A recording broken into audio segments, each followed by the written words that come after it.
Que a bendita e preciosa paz do Senhor esteja contigo. Eu sou o pastor Eliseu Fausto e hoje estarei expondo os capítulos 20, 21 e 22 do livro Segundo Reis. No capítulo 20, o autor inicia com o relato de que o rei Ezequias adoeceu e durante essa enfermidade ele recebeu uma mensagem do profeta Isaías o informando que as chagas o levaria à morte.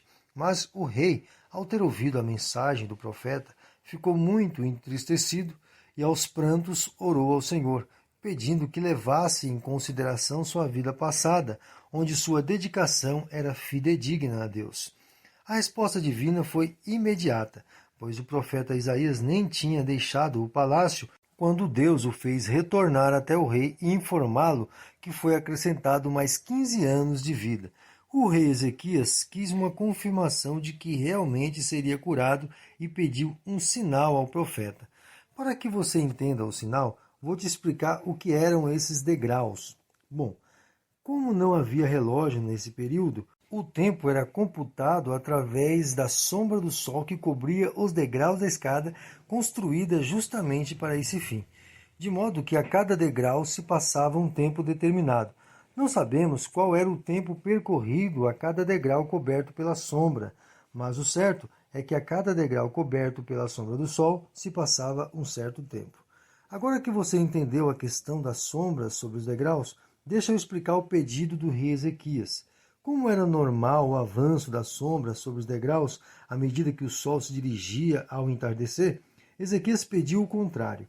Ele pediu o retrocesso das sombras sobre os degraus, ou seja, ele queria que a duração daquele dia fosse aumentada. E para confirmar que a profecia de restituição da saúde do rei era de fato verdadeira, Isaías orou ao Senhor e a sombra do sol retrocedeu os 10 degraus que Ezequias exigiu. Quero explicar outro detalhe nesse episódio. O fato de Ezequias ter recebido mais 15 anos de vida após ter recebido uma mensagem divina de sentença de morte iminente não pode ser considerado como uma mudança de ideia de Deus, como alguém poderá sugerir, mas deve ser entendido como uma oportunidade divina concedida ao rei Ezequias para desfrutar da bendita misericórdia de Deus sobre aqueles que nele confiam. Outro fato que considero interessante nesse evento é que o autor mencionou que o motivo desse ato de misericórdia divina sobre o rei Ezequias foi devido à aliança feita com o rei Davi e com o propósito final de que Judá fosse livre das mãos dos assírios através dele, como vimos no capítulo anterior. Na sequência da narrativa, o autor menciona que Ezequias recebeu alguns mensageiros da Babilônia que foram lhe prestar honras por ter estado doente. Ezequias, ao receber esses homens, mostrou todos os bens do tesouro real e o arsenal que tinha. O autor nos informa que o profeta Isaías não aprovou a atitude do rei Ezequias em ter aberto as portas do palácio e mostrado todos os bens aos babilônios, e sentenciou a ascendência do rei a serem escravos na Babilônia. E por não recair sobre ele, mas sim sobre os filhos, o mal profetizado, Ezequias não considerou que a profecia era uma mensagem ruim. Depois da morte de Ezequias, seu filho Manassés reinou em seu lugar. No capítulo 21, o autor inicia com a descrição do novo rei Manassés, filho de Ezequias, e nos informa que ele não agradou a Deus como seu pai. Na verdade, ele fez o contrário de seu pai, pois ergueu altares a deuses que eram adorados na cidade de Samaria, ofereceu filho no fogo e ainda consultava feiticeiros ao invés de confiar em Deus. Essas práticas idólatras praticadas por Manassés foram protestadas pelos profetas que Deus levantou, mas não houve arrependimento por parte dele. Na realidade, ele matou muitos judeus que não aceitavam suas ideias idólatras. Depois que Manassés morreu, seu filho Amon reinou em seu lugar e agiu da mesma forma que seu pai, ao invés de se arrepender das atitudes idólatras dele. Mas tudo indica que Amon não teve a mesma força de seu pai, pois os seus próprios servos tramaram contra ele e o mataram. Mas alguns do povo que eram a favor do rei Amon vingaram a morte de seu rei, matando os culpados. E o filho de Amon, chamado Josias, reinou em Judá. No capítulo 22, o autor nos relata o bom reinado de Josias, que iniciou seu reinado com apenas 8 anos de idade e já começou se importando com o templo de Deus em Jerusalém.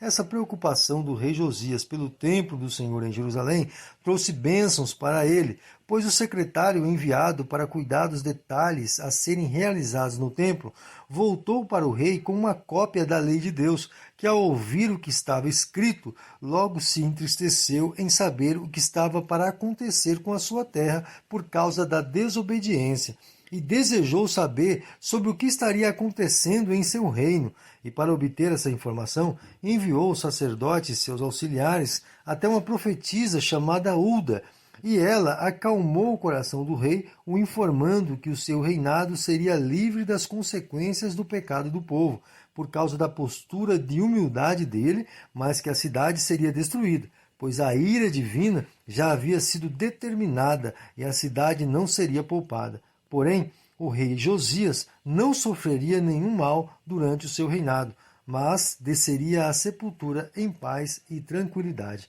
E assim terminamos mais um dia de meditação. Hoje tivemos acesso a 2 histórias diferentes que envolveram 3 reis em Judá. O primeiro rei que estudamos foi Ezequias, e no seu reinado houve paz e livramento da parte de Deus por causa da sua fidelidade. E o outro rei que, assim como ele, agiu de acordo com as santas leis de Deus, foi Josias, que no capítulo 22 o autor iniciou a sua história de triunfo. Porém, no capítulo 21, nós estudamos sobre o rei Manassés, que além de não ter sido um bom rei, ainda foi considerado um fratricida, pois matou muitos judeus. Um contraste é facilmente traçado entre esses reis. Os 2 primeiros que citei receberam a bênção da proteção e cuidados divinos, trazendo sobre o povo de Judá prosperidade e vida, enquanto o último mencionado trouxe sobre o povo uma sentença de destruição e morte por causa de seus muitos erros e pecados. Como é complicado ver em algumas pessoas que tiveram contato com bons exemplos de vida com Deus e mesmo assim se entregaram ao pecado da desobediência e idolatria. Pessoas que ignoram a bendita palavra de Deus e decidem viver suas vidas em completa dissolução e pecados sem fim. E essas pessoas recebem em si mesmas a recompensa de suas más obras. Porém, infelizmente, não sofrem sozinhas. Seus erros acabam atingindo pessoas que não deveriam sofrer, mas sofrem por serem dependentes delas ou por desejarem o bem para a vida delas. Penso no caso de uma mulher que, após casar com um homem aparentemente fiel ao Senhor, mas que depois de casado se entrega ao vício e a todo tipo de pecado. Talvez ele apenas seguia os seus pais que eram crentes e manteve esse costume até a vida adulta, mas não era realmente um novo homem. Penso em você, mãe, que tendo criado seus filhos com toda a dedicação e fidelidade na igreja, os vê agora na fase adulta, cada um deles seguindo um caminho totalmente oposto aos caminhos do Senhor. Mas ainda há esperança. Deus não nos abandona em nossos problemas quando confiamos em seu grande amor e misericórdia. Ele está pronto para nos atender quando com o coração quebrantado chegamos diante da sua presença.